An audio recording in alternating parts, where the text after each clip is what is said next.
I have the privilege of introducing our first presenter. She is a local inspiration. She inspires us by her love for the community of Colorado Springs, by how well she served our city. Jan Martin has served with City Council for 8 years, and her priority was on community engagement. See, I feel like everywhere I go, I always hear the name Jan Martin. And her influence, you guys will attest to this, is just felt throughout our city. She believes that there isn't anything we can't accomplish as a community when people get involved. So please give a warm welcome to Ignite's first presenter, Jan Martin. Thanks, Jim. Oh, thank you, everyone. It's really a pleasure for me to be here tonight. I have a lot to say. I want to talk about the women of the Pikes Peak region, the past, present, and future. And let's start with some of the women from our past. You know, we have, first of all, Julie Penrose, who was Spencer Penrose's wife. She was actually the philanthropist in the family and convinced him to start the El Pomar Foundation, where she served as president for 16 years. The El Pomar Foundation still serves our community today. Then there was Queen Palmer, wife of General Palmer. She named our streets, and her passion was schools, and she started the first school here in Colorado Springs. She had a heart attack at the age of 30 and had to move back to England. And of course, Fannie Mae Duncan, the owner of the Cotton Club, she had a big sign in her window that said, "Everybody welcome." Fannie played an important role in race relations in Colorado Springs and was named to the Women's Hall of Fame. You know, these women all had a message for us. Fannie Mae never accepted imposed limitations.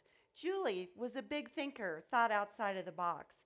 And Queen Palmer, well, she embraced the pioneer spirit. So what about the women of today? For 2 weeks, I went around and took photographs of women I encountered in Colorado Springs. I didn't get everyone, but what I want you to know is I did learn that we are the heart and soul of this community. We have women such as C.J. Moore of the insurance industry. We have Carrie Simonson, the recently named publisher of The Independent. We have Jenny Elliott, a local developer. And we have Kathy Bowe of Bocor. Then there's Mary Lou Makepeace, our first female mayor. We have Sarah Johnson, our city clerk. And my absolute favorite actor in Colorado Springs, Sally Hibble.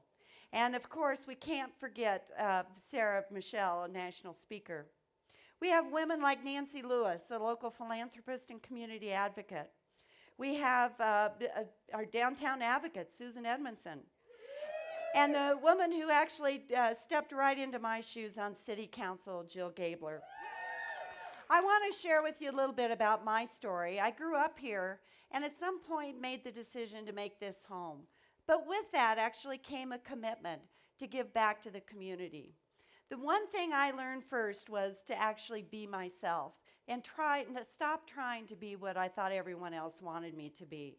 But the two things I learned were I found my passions, and I learned about what we call circles of influence.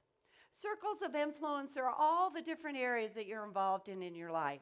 And in those circles are individuals who all have their own circles of influence.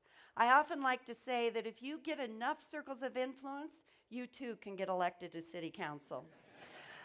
I found my passions along the way, and I found it on the golf course. There's nothing I enjoy more than spending time on the golf course with people I care about and love.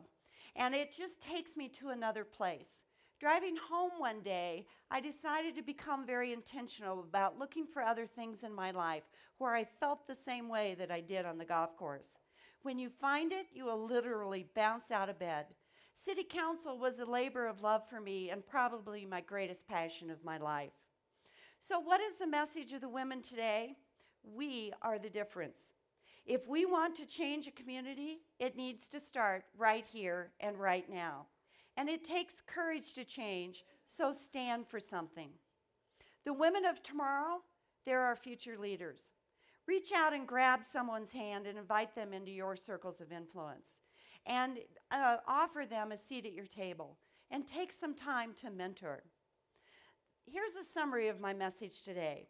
We are the heart and soul of Colorado Springs. I'm not sure how anything would ever get done in Colorado if it wasn't for the women. Just be yourself. Just be yourself. It's the best gift you can give to yourself, and no one can take it away from you. Build your circles of influence and find your passions. And maybe you ought to go try a golf game and see what it does for you. And don't forget that it starts right here and right now. Yes, the women of Colorado Springs, our past, present, and future, really have made a difference in our city. And so can you. It starts with taking a stand on something important. I end with my favorite quote, which I've had hanging in my office for years, and I often look to for encouragement. Never doubt that a small group of thoughtful, committed citizens can change the world. Indeed, it's the only thing that ever has. Thank you, everyone. Let's go make a difference.